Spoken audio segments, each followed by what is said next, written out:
In this lecture, I'm going to be presenting a very important article about sentence embedding or sentence representation. So this article in 2021, and this is a positive sample. A high-quality labeled data is scarce. Unsupervised sentence representation learning has attracted much attention for this reason. So in this paper, they introduce a new framework with a two-branch Siamese network which maximizes the similarity between two augmented views of each sentence. Specifically, given one augmented view of the input sentence, the online network branch is trained by predicting the representation yielded by the target network of the same sentence under another augmented view. Meanwhile, the target network branch is bootstrapped with a moving average of the online network. We call it exponential moving average. So recently, SBERT, SentenceBERT, I have explained this article in one of the videos. So SBERT by Mrs. Gurevich in, I think, Darmstadt University. So they fine-tuned the pre-trained Siamese BERT network on natural language inference dataset and demonstrated the state-of-the-art performance.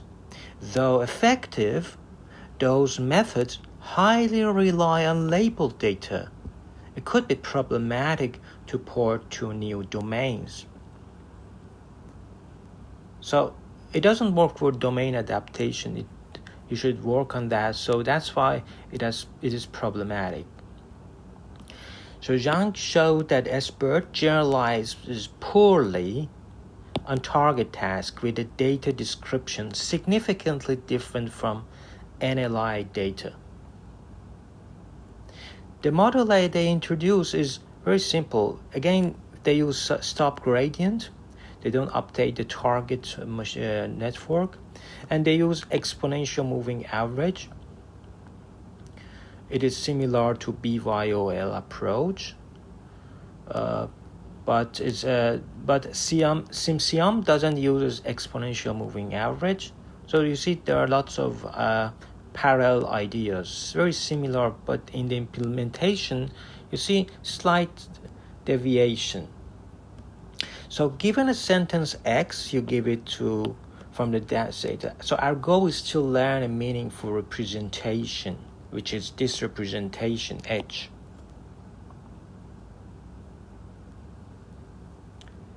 In our framework, we adopt the idea from BYOL. I mean, the authors are around 10 or 12 for unsupervised sentence representation learning with a Siamese network. This is a very good article. The architecture of the proposed BSL is shown here. And so given a sentence, we first obtain two augmented views, just like for images that we do data augmentation, we have two different images. Here we have sentences, so we have two augmented sentences, two different, let's say, views. We call them views. So the two views are fed into Siamese network separately, and the online network, this is the online network.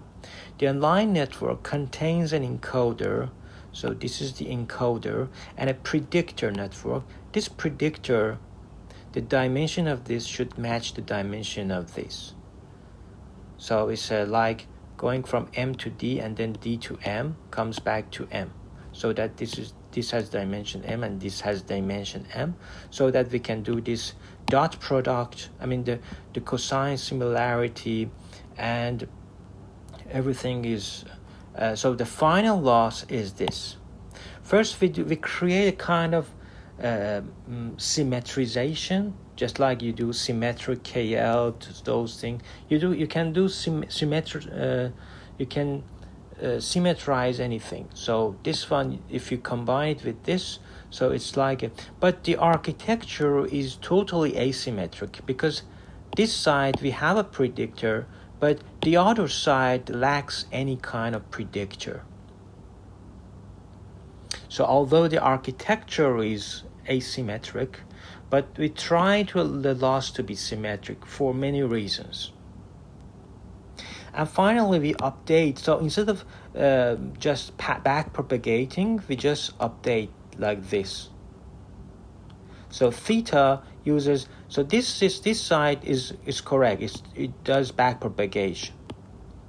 But the other path, it does not uses back propagation. That's why we use this symbol. It just uses a linear combination of weights of the online network and the weights of the target network. So this is the updating dynamics. And delta here is the momentum. We call this momentum. It depends on how quickly. It's like moving averaging. Have you done forex trading? It's exactly like that. How much you care about the old weights, how much you care about the. But I've seen in many GitHub they use 99% for delta. It's so strange that everybody is using 99%. You could. It's a hyperparameter. So when it is set to 1, the target network is never updated. So when it is 99, it means it's slightly updated. The target, it always carries the past.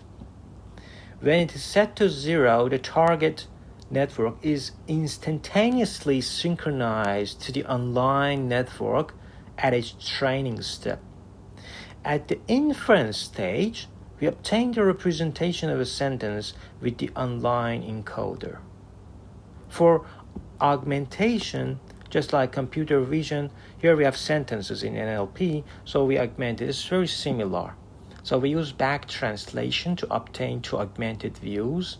So we have a sentence, we create 2 augmented views, sentence x1, sentence x2. And we only consider input sentence X in English.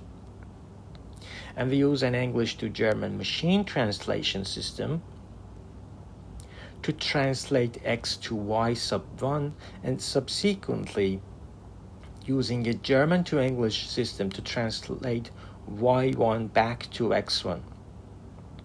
Similarly, we can use English to French, French to English, and this systems to obtain another view.